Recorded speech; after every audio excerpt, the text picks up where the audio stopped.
Y arrancamos. Recording in progress.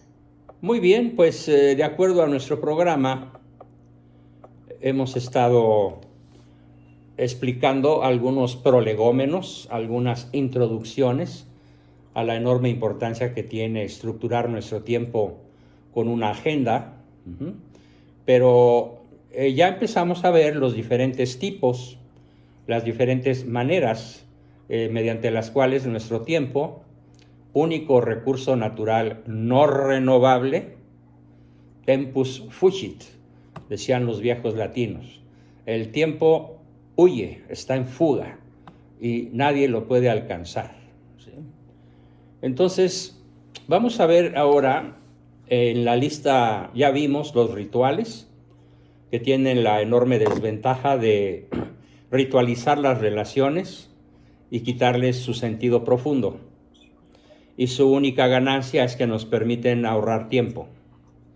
Vimos también los ceremoniales, que son ritos largos, bodas, bautismos, primeras comuniones, etc., y que permiten cohesionar grupos sociales en torno a una idea en común, pero que, por desgracia, infinidad de personas es el único tipo de tiempo que estructuran con su familia, con su esposa, con sus hijos, cuando hay una ceremonia a la cual asistir, porque es un compromiso. Y es un compromiso y tenemos que ir. Pues esos son los ceremoniales y tienen la desventaja de que pues no fomenta el conocimiento mutuo de las personas que están en cualquier ceremonial. Observen ustedes el comportamiento de la gente en cualquier ceremonial. Hay ruido, hay bailongo, hay estridencia, hay copas, muchas veces en exceso, hay comilonas, hay chismes, puede haber reyertas o peleas, pero los ceremoniales nunca se van a prestar a una verdadera intimidad social. Claro, hay un ceremonial que es la misa. En realidad es una forma mixta de estructuración del tiempo. La misa es un ceremonial, ciertamente, y hay que tener muy claro en qué consiste el ceremonial de la misa, que es la renovación o repetición incruenta, sin sangre, del sacrificio del Calvario, sacrificio en el cual Cristo vuelve a morir y a resucitar por cada uno de nosotros. Y cuando la misa, aparte de ser un ritual, una mera costumbre, tengo que, o un ceremonial, toca ir, es la oportunidad de intimar con el Señor, entonces cae dentro del tiempo de intimidad con Dios, y más concretamente con Cristo. ¿Qué es lo que Él espera? Que intimemos con Él y que no caigamos en el ritual, en el ceremonial o en una mera actividad de tipo social. Bien, la vez pasada no se me ocurrió hacer esta aclaración sobre la misa y también la haría sobre las relaciones sexuales. ¿Qué es lo que más suele deteriorar a las parejas, incluso después de muchos años?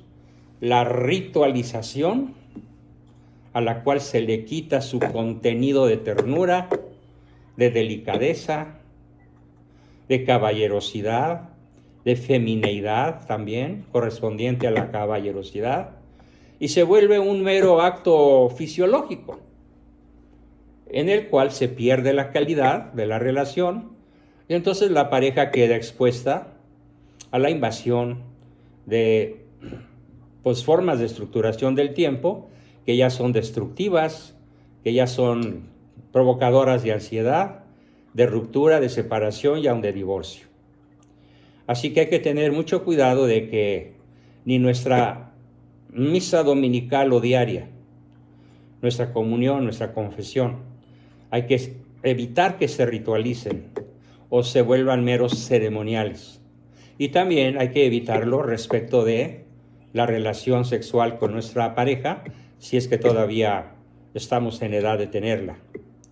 La relación sexual, que si bien no es lo más importante, pero sí tiene una gran importancia y es extremadamente importante que no se ritualice, que no se vuelva algo superficial, algo mecánico y algo carente de la calidad que ambos cónyuges podrían estar anhelando en su interior, incluso aun cuando no se atrevan a decirlo.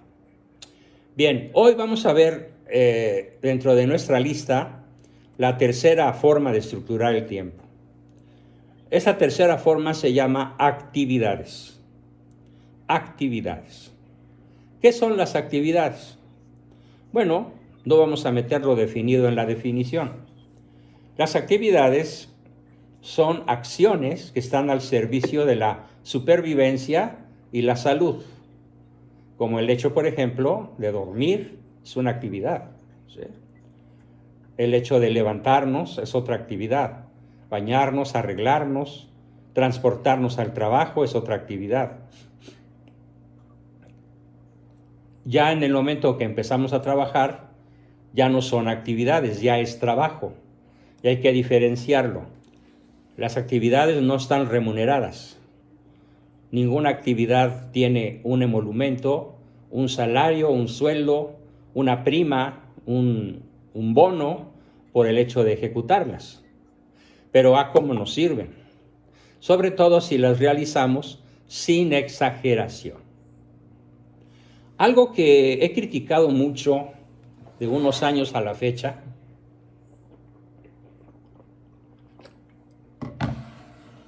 es una costumbre nefasta que tienen muchísimos varones, sobre todo jóvenes o de edad media, 30 y tantos, 40 y tantos años. Y me refiero a lo que se llama el metrosexual. No es un homosexual, no es un LGTBI más letras que se acumulen, no es exactamente un perverso, pero sí es una persona que invierte un tiempo excesivo en la actividad denominada aseo personal. Bueno, yo he discutido acremente, aunque no he perdido la paciencia, con personas que le dedican hasta 2 horas de su tiempo, desde que abren el ojo hasta que empiezan a desayunar. ¿Sí? 2 horas en su arreglo personal. Algunos 1 hora en cepillarse los dientes. Algunos media hora o más en escoger la ropa que se van a poner para que vaya combinada. El color, el año, la marca, el tipo de ropa, casual, formal, deportiva, lo que sea. Todo muy combinadito. Y es lamentable ¿qué ocurre mientras? Pues los hijos andan por ahí, si es que no se fueron ya a la escuela, o si es que no están desayunando ellos solos, mientras papá se acicala, o peor aún, mientras la esposa es la que se acicala y el marido metrosexual pierde el contacto con ella porque se dedica de modo narcisista, de modo exagerado, a su acicalamiento personal. ¿Por qué? Porque tiene ese rasgo que es una tragedia en la cultura actual y que es el narcisismo sobre el propio cuerpo. El narcisista entonces va a invertir un exageradísimo tiempo de calidad, muy ordenadito, muy, ¿cómo lo diría yo? Muy cotidianamente, muy ritualísticamente, para salir creyéndose la última Coca-Cola del desierto. Por guapo, por bien presentado, por bien peinado, por bien combinado o por todo eso junto. Qué lamentable es que una gran cantidad de varones hoy se enfoquen al acicalamiento personal en lugar de estar ese mismo lapso o un poquito menor en intimidad con su familia. Es un señalamiento que tengo haciendo no menos de unos 8 o 10 años, porque en mis pacientes he visto esa mala costumbre. Y luego los jóvenes pues la imitan desde los 14 o 15 años en la edad de la punzada, y pues muchas veces los padres no se fijan en el daño que les están haciendo, en su formación psicológica, y hasta los incentivan, y hasta les prometen regalarles ropa de marca si tú cumples con tal cosa. Es muy importante hacer el comentario que nos hace el doctor Verne, que es el descubridor o el inventor de todos estos enfoques tan prácticos para mejorar nuestra calidad de vida.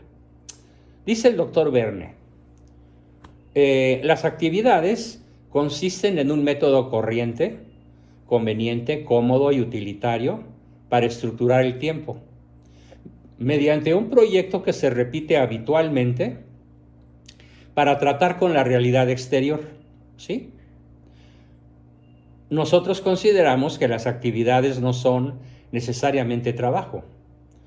¿Por qué? Pues porque las definimos como el conjunto de actos no remunerados, las actividades que están al servicio de la supervivencia. Transportarse, comer, vestirse, ir al banco, hacer cuentas. Bueno, la lista sería infinita prácticamente. Los aspectos positivos de las actividades, cuando están equilibradas, es que preservan la vida y la salud. Y sus aspectos negativos, sobre todo, resalta uno, que es lo que yo llamo activitis. Activitis, terminación itis, como conjuntivitis, neuritis, que es la que a mí me pegó desde hace 2 años, la neuritis postherpética, todo lo que termina en itis indica enfermedad o disfuncionalidad neurológica, fisiológica, artrítica, qué sé yo. Bueno, entonces, la actividad en exceso, ¿sí?, es generadora de una profunda enfermedad que se llama así, activitis aguda, y que lo más probable es que contribuya a la destrucción, a la pérdida de la intimidad con la familia, pero sobre todo con la pareja. ¿Cómo es el perfil de una persona, sobre todo del sexo femenino, que desarrolla la activitis? Bueno, pues tengo el caso que ya les conté en la sesión de lunes que se tuvo que interrumpir, de aquella señora a la cual su marido le decía, ¿y tú de qué te quejas, vieja? Pero si ni haces nada. Hasta que yo le aconsejé que hiciera una lista a la señora con todas las actividades que ella realizaba desde que abría el ojo hasta que se volvía a dormir. Y cuando me llevó la lista me fui de espaldas, porque empezaba de madrugada y terminaba al día siguiente. Y tenía 118 actividades que realizar en su lista.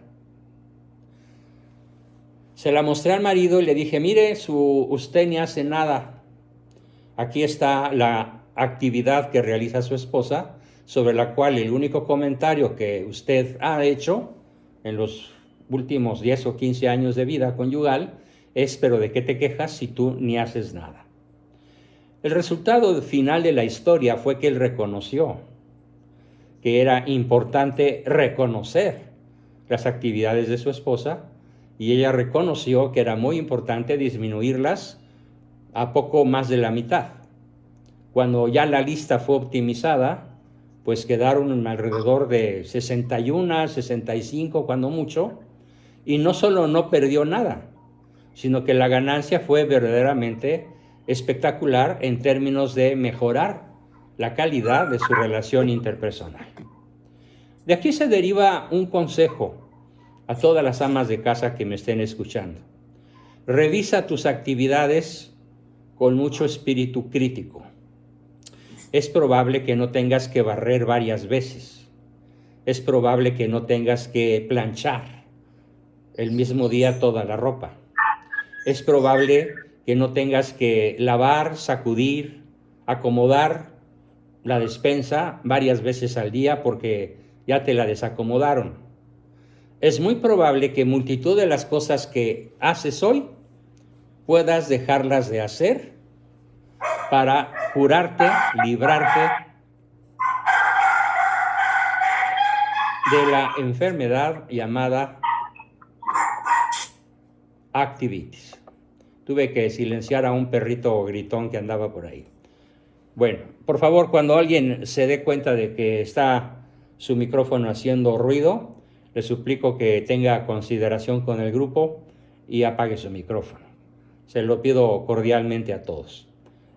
Bien, entonces la propuesta que hago al hablar de las actividades es que busquemos la forma de ahorrar tiempo, de disminuir las actividades, sobre todo aquellas que nos esclavizan, aquellas que nos quitan tiempo para la diversión, para el no hacer nada, que es el ocio creativo, para los pasatiempos y para otras muchísimas cosas que la vida nos brinda.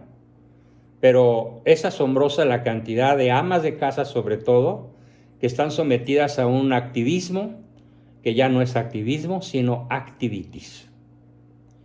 Si tienes la sospecha de que es tu caso, no dudes en enviarme una consulta a través de WhatsApp y te prometo que lo platicamos para encontrar una salida práctica, adulta, conveniente de esa probable activities en la cual está sometida. Bien, las actividades todavía vale la pena decir.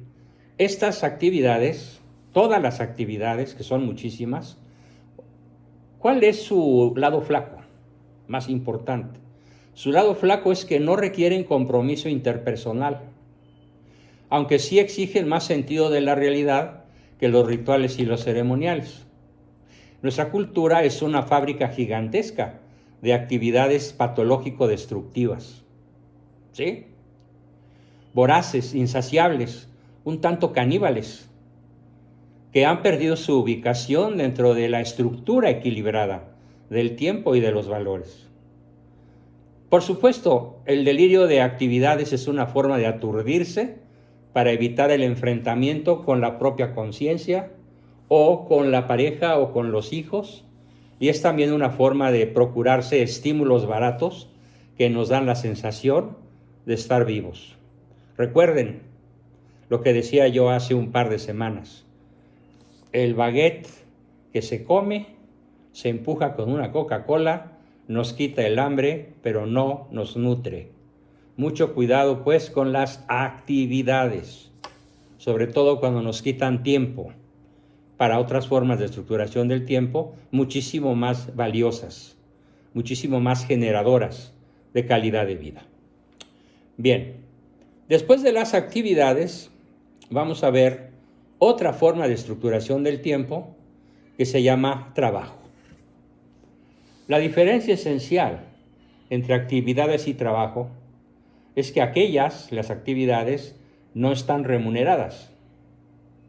Ni siquiera las actividades muchas veces abrumadoras con las cuales le cargamos la mano a nuestra pareja o a nuestra mamá o a la mujer de la casa.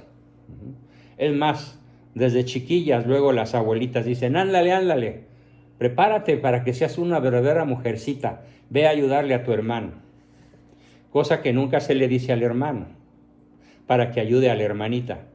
Y entonces se genera una cultura machista, pero no una cultura en la cual la mujer merezca ser tratada como lo que es, como una reina. Cosa que le aprendí desde muy pequeño a mi padre.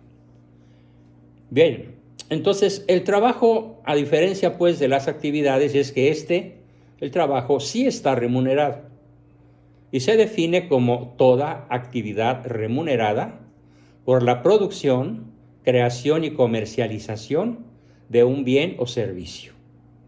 ¿Sí? El trabajo le da sentido y valor a la existencia y es la oportunidad fundamental para desarrollar talentos y virtudes. Pero si el trabajo se convierte en un fin y deja de ser un simple medio, entonces caemos en una enfermedad neurótica que se llama trabajolismo. Y vamos a tener a un trabajólico que es adicto al trabajo y que no sabe ponerle fin al trabajo cotidiano después de 10, 15 o hasta más horas en las cuales él está metido en esa vorágine de lograr el aumento, el bono, la hora extra, o simplemente, aunque no obtenga nada de eso, siente la obligación de hacerlo. Ya está de trabajólico. Ya merece una consulta profesional individual para que pueda reestructurar su tiempo y trabajar de un modo creativo, alegre, eficiente, eficaz, productivo, y que el trabajo, en vez de ser una fuente de distrés, de ansiedad, de amargura, de coraje, de frustración, sea, como lo dije, la mejor oportunidad para encontrarle el valor y el sentido a la existencia. Porque es el esfuerzo del trabajo lo que le da sentido a la existencia. Cuando algo no nos cuesta trabajo, no tiene valor, ya sea objetivo o subjetivo o ambos.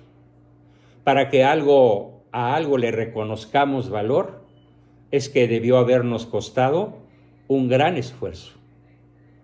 Porque si no, pues cualquiera lo haría.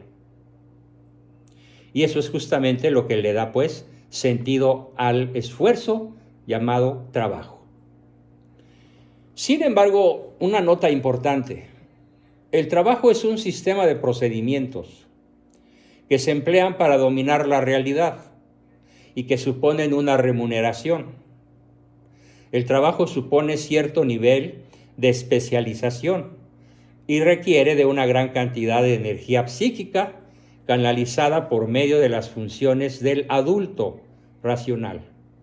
Los cálculos y las estimaciones para, por ejemplo, construir un puente, un edificio, o el método didáctico para desarrollar una clase, o la forma más conveniente de plantar el trigo, o la forma más adecuada, por más arriesgada que sea, como lo está haciendo el trío de Turquía, Ucrania, Rusia, que finalmente se pusieron de acuerdo con muchísimo trabajo, con un arduo trabajo, sobre la forma de poder sacar buques tanque de los puertos ucranianos para que el planeta literalmente no se muera de hambre.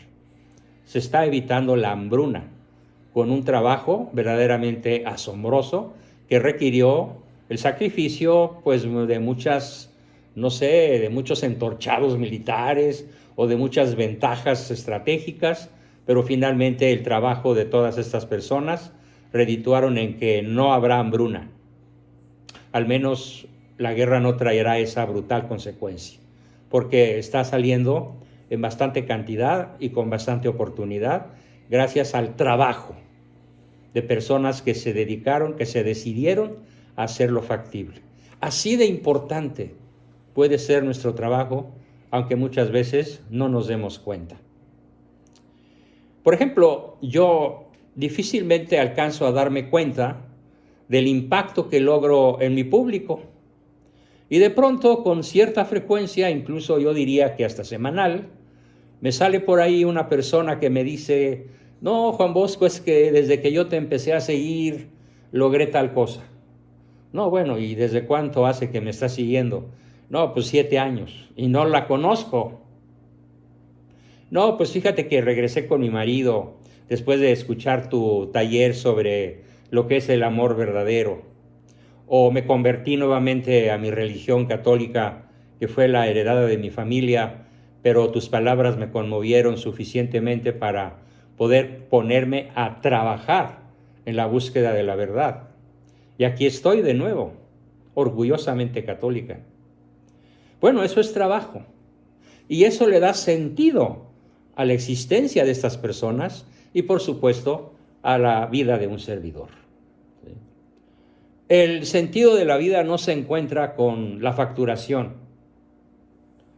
no se encuentra con la cantidad. El sentido de la vida se encuentra con la calidad de lo logrado, en términos de una mejor calidad de vida, entendiendo calidad de vida por los 5 aspectos de la definición de ser humano: el aspecto ecológico, el aspecto biológico, el psíquico o psicológico, el social y el trascendental o espiritual. Bien, discutía yo esta mañana con una pareja que tienen un hijo de 20 años, y el papá me decía, es que entre mi hijo y yo, desgraciadamente ya llegó un momento en que el único diálogo que se da es con relación a la chamba. Sí, platicamos de cuántos costales, cuántos pedidos, en qué camión se van a ir, a qué hora se va a entregar, cuánto nos van a pagar, qué descuento nos solicitaron, cuál es el descuento que les podemos dar. Y así podemos platicar horas enteras, papá e hijo, de aspectos de trabajo. Pero he aquí el problema. No platican de su mundo interior, ni el hijo al papá, ni el papá al hijo. Con excepción de algunas acciones intencionalmente estructuradas que yo le propuse al chamaco, para que, y de modo, digamos, disciplinado y frecuente, invite a su papá a platicar no del trabajo, a platicar de ellos, en cuanto papá y en cuanto hijo, para ponerse de acuerdo en asuntos cruciales, pero sobre todo para algo que es esencial. Y aunque lo repita otra vez, no importa, porque así es como aprendemos. Solo puedes amar, le dije yo a este hombre, solo puedes amar a tu hijo si lo conoces realmente. Si no lo conoces, pues tú dices que lo quieres. Pues a lo mejor lo quieres, ¿sí? En el sentido vulgar de la palabra, pero no lo amas realmente, porque si no lo conoces a fondo, no le puedes procurar los bienes propios del amor, aquellos que le vas a dar porque realmente lo amas. Entonces, el trabajo tiene esa enorme desventaja, ¿no?, de que muchísimas veces es de lo único que sabemos hablar. Incluso llegamos a casa y la señora, ¿cómo te fue?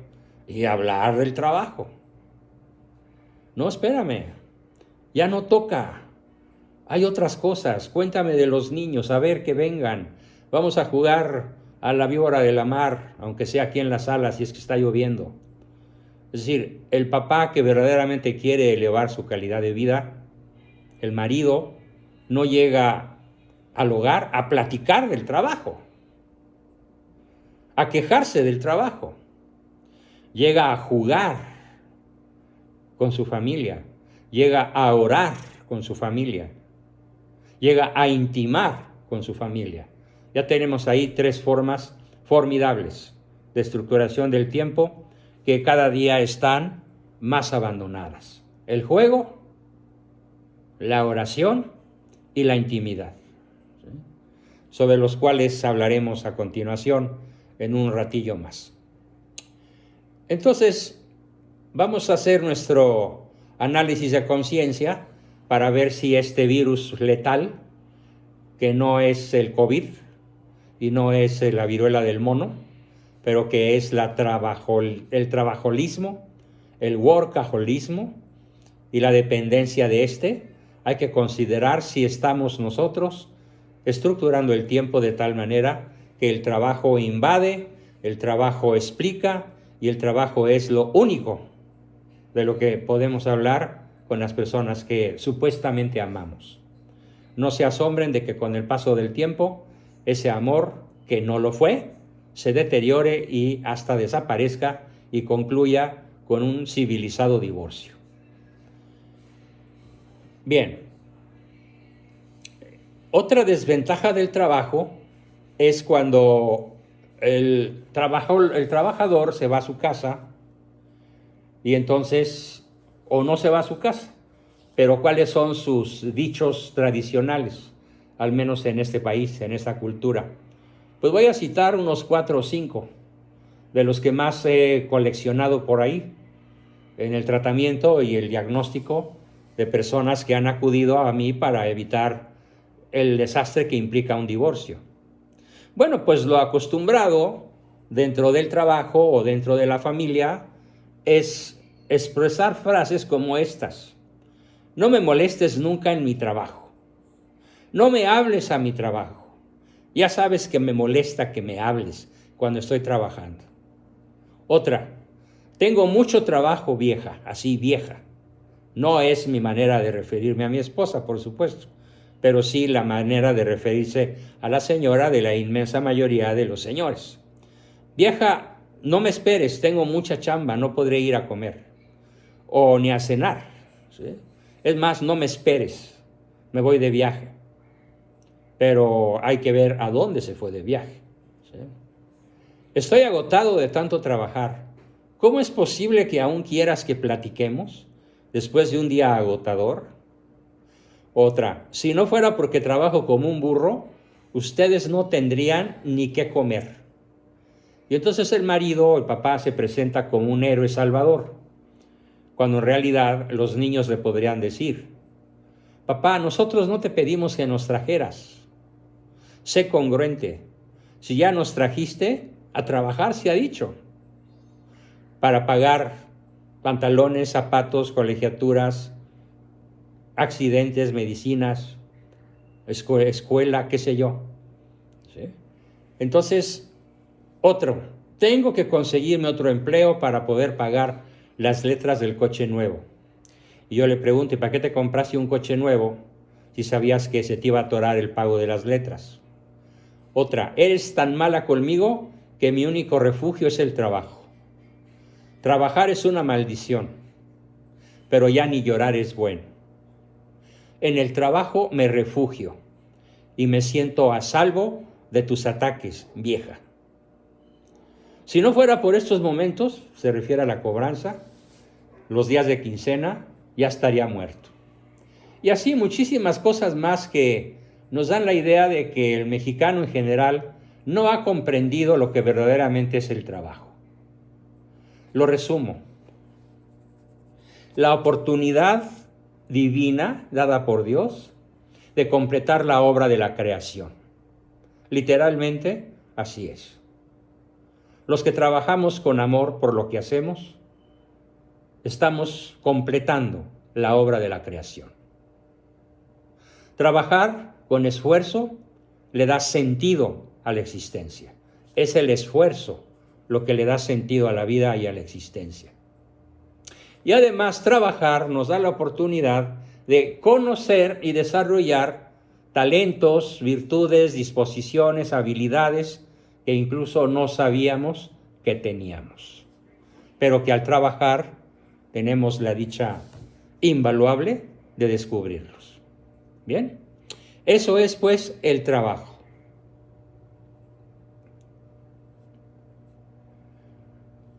Una acotación todavía sobre el trabajo, y es el hecho de que muchas mujeres, lamentablemente, erróneamente, consideran que no se van a realizar en la vida si no consiguen un trabajo tan bien remunerado como el de su marido o como el del promedio de los varones de este país. Nada más falso. El trabajo de la mujer es tan valioso como el del varón, pero no está remunerado. Yo no podría trabajar, literalmente, no podría trabajar si mi esposa no hiciese su parte de trabajo cotidiano y de actividades que a ella le tocan y que yo no puedo realizar. Por ejemplo, en este momento, en el que estoy plenamente enfocado con ustedes. Si no tuviera yo su formidable y heroico respaldo, pues yo sería como un pájaro que solo tiene una ala para volar. Y la única posibilidad sería volar en círculos, pero no ni para adelante ni para arriba. Ese trabajo de las esposas, de las señoras amas de casa, está muy vilipendiado, al grado de que muchas dicen: es que no quiero ser nada más un ama de casa. Espérame, qué mal enfocada estás en tu vida. No es nada más un ama de casa. A ver, ¿qué hizo la Virgen María durante toda la vida oculta de Jesús? Entre que lo hallan en el templo después de perderlo, hasta que sale a los 30 años a cumplir con su misión para empezar predicando. ¿Qué hizo en esos 18 años Mamá María? Pues estuvo en su hogar, dedicada a su hogar, a ir por el cántaro de agua, a barrer, a planchar, a lavar, a cocinar, a proteger, a dar el calor de hogar, a hacer todas esas cosas maravillosas y extraordinarias que hacen las mujeres y que no se las reconocemos. No se las reconocemos y esto es extremadamente grave. Tenemos la obligación de voltearla a ver, ¿sí? Cuando está sudando, agitada, después de cargar un bulto pesado, después de barrer o lavar, después de cargar la ropa, incluyendo la propia. ¿Por qué no la reconocemos? ¿Por qué no exaltamos su trabajo? E incluso, ¿por qué no lo remuneramos?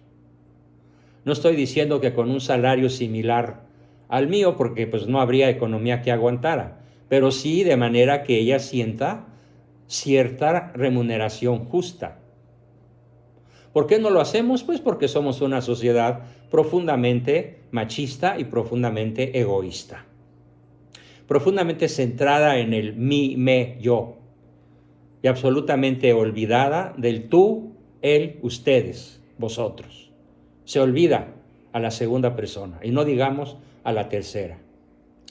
Bien, todo esto pues fue sobre...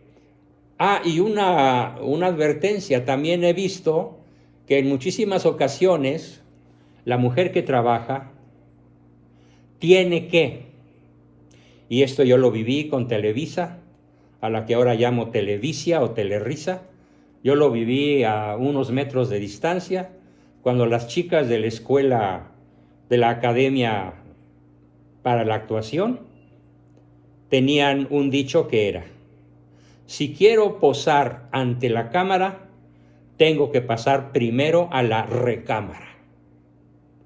Y pregúntenme ustedes cuántas dijeron no. Pues al menos de las que yo conocí, porque además fueron mis alumnas durante varios meses, si es que no un par de años, ninguna se salvó de esa extorsión laboral de quieres ser una actriz, quieres ver tu nombre en una marquesina, quieres estar en los títulos de una telenovela, muy bien, muy bien, muy bien. Pasa primero a mi recámara a ponernos de acuerdo. Y después ya veremos si te saco en la cámara. Es la historia de infinidad de mujercitas que se prostituyeron, no hay otra manera de decirlo, a cambio de progresar, a cambio de ganar probablemente ahora millones de dólares, a cambio de ser famosas luminarias del universo fílmico, incluso en el extranjero, porque Televisa les sirvió de trampolín para irse a Los Ángeles, a Hollywood. Es otro enorme riesgo del trabajo femenino. La posibilidad de cómo la ve el macho mexicano a la mujer. El macho mexicano no la mira como persona, la mira como carne, la mira como objeto y posesión mía, amén, y aquí estoy, y a lo dicho, hecho, a lo dicho, pecho. Y se impone. Claro, hay otros que no se imponen, que son más peligrosos, porque son más persuasivos y más finos. Pero de todas maneras, el riesgo que corre la mujer por querer brillar en el firmamento laboral como brilla el hombre, aguas muchachas, cuidado mujeres, cuidado niñas y jovencitas, es muy probablemente la tentación para prostituirse. Muy difícil de enfrentar en un medio tan corrupto como este en el que ahora estamos viviendo. Por supuesto, si alguien siente que exagero, dígamelo en unos minutos más en nuestra sesión de participación. Pero, pues, si digo que la burra es parda, es porque tengo los pelos en la mano, porque soy el terapeuta de muchísimas personas que están pasando o han pasado por una circunstancia como esta que acabo de describir. Bien, todo esto fue relacionado con el trabajo, ¿sí? Luego tenemos, vamos a ver, tenemos otra forma de estructurar el tiempo, que se llama los pasatiempos. ¿Qué son los pasatiempos?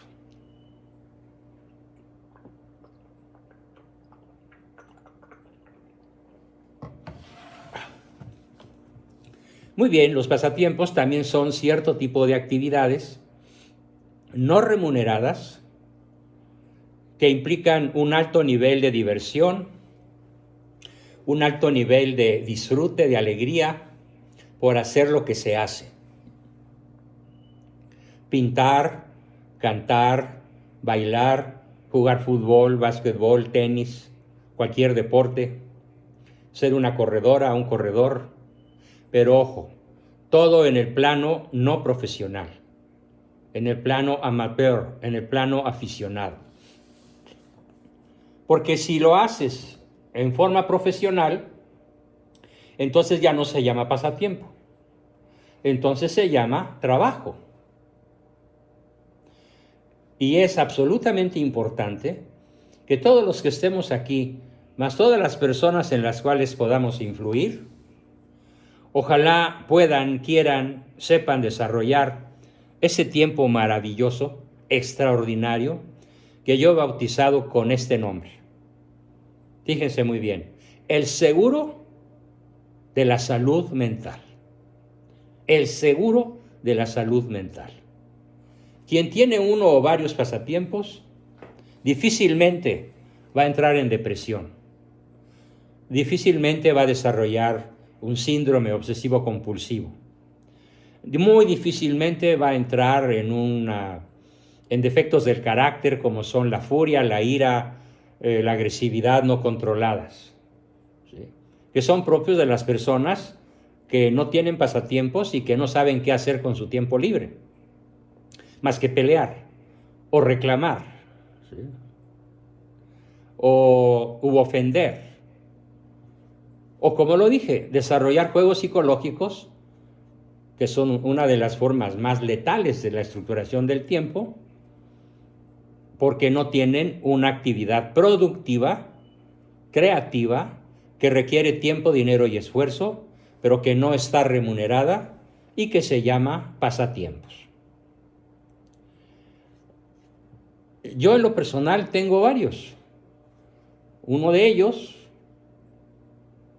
fue durante muchísimos años mi pasatiempo principal, que consistió en la fabricación de modelos navales a gran escala, de excelente tamaño, de un tamaño que no se encuentra en ninguna de las tiendas especializadas en ese tipo de juguetes, llamémosle así, en ninguna parte de México y probablemente ni de Estados Unidos.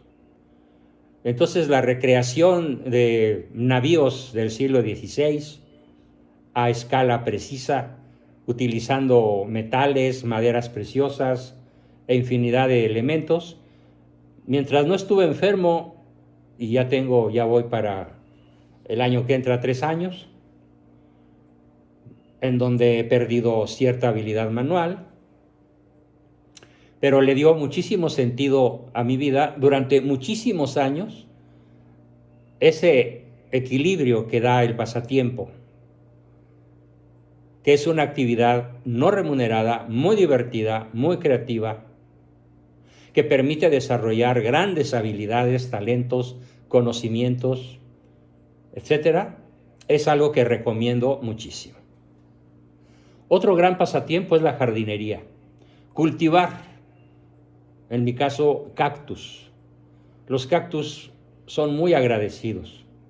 No los tienes que regar, nada más los tienes que poner en un terreno apropiado y te van a dar unas flores maravillosas, sobre todo en primavera. Unas flores como no se imaginan ustedes que puedan existir. Es más, voy a enviarles a lo largo de la semana algunas de estas flores que yo he cultivado en mi jardín para que se enamoren de la posibilidad de cultivarlas. Cualquiera lo puede hacer. Y también algunas fotos de mis barcos para que el que tenga o crea tener habilidad manual, pues eche un clavado en la posibilidad de tener este formidable pasatiempo, que le va a quitar los nervios, el mal humor, el aburrimiento, o como dicen los ingleses, el spleen, o los argentinos, la fiaca, y los mexicanos, pues el caviar, ¿no? La hueva del esturión. Bien, los pasatiempos Son muy, muy variados.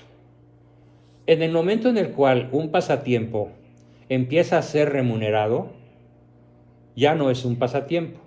En los momentos en que empieza a ser remunerado, se vuelve un trabajo. Porque ya te van a pagar por eso que tú hiciste. Probablemente yo decida en un futuro cercano, por diferentes consideraciones prácticas, vender mis barcos. Entonces yo convertiría mi pasatiempo en un trabajo, si es que decido venderlos, porque ya tendría una remuneración. Así que a jugar, a cantar, a jugar ajedrez, aunque no sepas, aprende. Damas chinas, dominó, basta, cualquier juego de mesa, para estructurar el tiempo en forma de pasatiempos. Por ejemplo, cuando con mis nietos nos ponemos a jugar basta, pues aprendemos una infinidad de cosas increíbles, porque ellos tienen un programa escolar con conocimientos que nosotros no teníamos cuando íbamos en prepa o en secundaria. Y a veces me retan, no, abuelito, sí, mira, búscalo en la web, ahí está. A ver, pues sí es cierto, tienes razón, yo no lo sabía. Y entonces se da, aparte de la formidable y maravillosa convivencia, se da un aprendizaje. Eso en cuanto a los pasatiempos. En resumen, el pasatiempo sirve para desarrollar actividades que requieren especial esfuerzo, tiempo, costo y dedicación, pero que además son placenteras, pero no remuneradas. Son un seguro a favor de la salud mental. Un pasatiempo, también llamado afición o hobby, es una actividad cuyo valor reside en el entretenimiento de aquel que lo ejecuta. Fíjese qué concepto tan importante. Es una actividad cuyo valor reside en el entretenimiento de aquel que lo ejecuta, que algunas veces no busca una finalidad productiva o económica concreta y que se realiza de forma habitual. Generalmente el término aficionado o amateur se aplica a todo aquello que se realiza sin un carácter de ejercicio profesional por afición personal. Así, por ejemplo, un deportista amateur es aquel que, en contraste con uno profesional, practica un deporte por afición, es decir, sin que en ello tenga una motivación económica. No la tiene. Aficiones comunes, cuidado o cría de animales, acuariofilia, juegos de mesa, ajedrez, dramas, bricolage, cocina, coleccionismo de diferentes cosas, filatelia, numismática, militaría, edificios, souvenir, juegos de lógica, cine y culturas cinematográficas, jardinería, ya lo dije, bonsáis, modelismo, como es mi caso, aeromodelismo, trenes eléctricos, pintado de miniaturas, lectura y cultura literaria, origami, papercraft, radioafición y todos los deportes jugados de manera no profesional son nuestras aficiones, son nuestros pasatiempos y ya se tardaron algunos, que hace tiempo lo mencioné, hace 2 años tal vez, que es indispensable para la salud mental practicar al menos un par de pasatiempos de manera sistemática, frecuente e intensa. Claro, los pasatiempos pueden caer en el vicio del juego psicológico. ¿Cuándo un pasatiempo se vuelve un juego psicológico? Cuando rompe otras formas valiosas de relación en la familia. Cuando por estar con mi afición, con mi pasatiempo, descuido a mis hijos, descuido a mi esposa, descuido mi trabajo, descuido mis relaciones sociales, descuido mis obligaciones cotidianas, porque estoy fascinado con mi pasatiempo. No se vale. Tenemos, como en todo en la vida, que equilibrar nuestras formas de estructurar el tiempo para evitar, en este caso, que el pasatiempo se convierta en un vicio, que muy probablemente va a destruir la vida de la familia, de la pareja o de alguna persona importante a la cual le estamos aplicando la indiferencia por concentrarnos demasiado en nuestras aficiones. Bien, vamos a ver si alcanzamos a explicar la siguiente forma de estructurar el tiempo. Déjenme ver mi lista. Sí, unos poquitos minutos a algo que se llama ocio, el tiempo de ocio, que curiosamente fue descubierto desde los griegos. Ellos decían, solo los dioses tienen derecho al ocio. Nosotros solo tenemos la obligación del trabajo. Sin embargo, hubo filósofos como Aristóteles que dijeron, no, el ocio sirve para muchísimas cosas que no son útiles en términos pragmáticos, pero que sirven para descubrir la cultura, el arte, la religión, la filosofía y el sentido de la propia existencia. Para eso es el ocio. El ocio lo equipara Aristóteles a un buen salvaje que un día, después de cazar un bisonte y de comer a reventar, comer y beber todo lo que necesitaba su tribu, se sentaron, descansaron, durmieron, y a X hora abrió el ojo y se preguntó, ¿quién soy? ¿Qué hago aquí? ¿Para qué vivo? ¿Cuál es el sentido de estar aquí en una temperatura helada o en medio de un cadáver de un bisonte? Cuando una persona empieza a preguntarse cosas relacionadas con la existencia, la vida propia, la cultura, el arte o la religión y todas esas maravillosas manifestaciones del espíritu humano en su top superior, entonces estamos disfrutando del tiempo de ocio. Y hay que hacerlo. También es un seguro de salud mental. Es un tiempo recreativo que se usa a discreción. Es diferente al tiempo dedicado a las actividades obligatorias, como comer, dormir, hacer tareas de cierta necesidad, etc. El ocio es como una actividad realizada para descansar del trabajo. Debe tener, como toda actividad, un sentido y una identidad, ya que si no tiene sentido ese tiempo de ocio, es aburrido. Según el sociólogo francés Geoffrey Dumas-Desier, el ocio, dice él, Dumas-Desier, es un conjunto de ocupaciones a las que el individuo puede entregarse de manera completamente voluntaria tras haberse liberado de sus obligaciones profesionales, familiares y sociales, para descansar, para divertirse, para desarrollar su información o su formación desinteresadamente, o participar voluntariamente en la vida social de su comunidad. Bien, pues hasta aquí mi exposición del día de hoy. La sesión próxima comenzaremos por diferenciar el ocio respecto de una maldición que se llama ociosidad, que no tiene nada que ver con lo planteado en la sesión de hoy hace unos minutos. Bien, ¿quién quiere comenzar? Adelante.